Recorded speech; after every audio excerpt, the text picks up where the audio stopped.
In HealthWorks, you've probably heard of gluten-free diets. Not only is it a way some people try to lose weight, it is a necessity for anyone with celiac disease. Michelle Babb from Bastyr University is here to talk more about going gluten-free. So good morning. Thanks for joining us.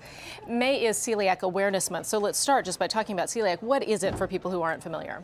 Celiac disease is actually an autoimmune disease, and it's triggered by the presence of gluten. So gluten is a protein that's found in wheat, barley, and rye, and there are about 3 million Americans who suffer from celiac disease, and another approximately 30 million who have some form of gluten intolerance. If they eat gluten, what happens?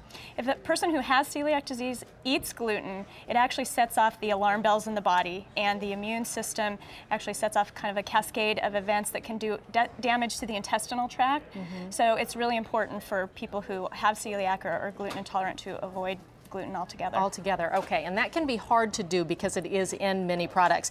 Tell me about what you have here, because these are all things that are gluten-free. That's right. Yeah, we all recognize what's right here. We do know our fruits and vegetables. The best thing you can do is go for what nature provides, and this is naturally gluten-free, so all fruits and vegetables, of course. And then we have some different kinds of beans or legumes. Those are also a great source of nutrients that are gluten-free naturally. And then there are some really interesting kinds of gluten-free grains, and this is quinoa, two different forms of quinoa, red and just original quinoa. And for people who haven't heard of that, that might be similar to eating couscous or something, exactly, right? Yeah, exactly. okay. And it can take the place of like brown rice just to make a dish more interesting. Okay. Now, you were talking about wheat products, so people might think, oh, I can't have bread, I can't have tortillas. Right. These are gluten-free. Right. These are made from brown rice, and there's brown rice pasta, and then this is just a certified gluten-free oat. So it's a steel-cut oat, and it's made in a gluten-free plant. What about people who want to go gluten-free and believe that that'll help them lose weight? Does that work?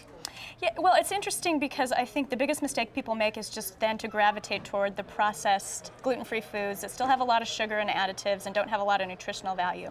So the best way to lose weight is to cut down on all those refined foods, and if you want to experiment with going gluten-free, really is a good idea to work with a registered dietitian. There's great resources at the Bastyr Center for Natural Health for that, and that's a good way to go. I'm curious because you were telling me that you eat gluten-free. You don't have to by dietary restrictions that have been forced upon you, but as you made that change, can you share with us a little bit about how you feel? Yeah, well, one of the things I noticed right off is I had a lot of joint pain and muscle ache as a runner, and all of that just kind of cooled down. I think some of the inflammation in the body just naturally cooled down as a result of following a diet where there's less gluten, less wheat, and a lot more of the fresh foods. Sure, right. It points you in the right direction towards some healthy products. So. Exactly. Okay, great. Thank you for all the information. We really appreciate it. Thank you. Thanks.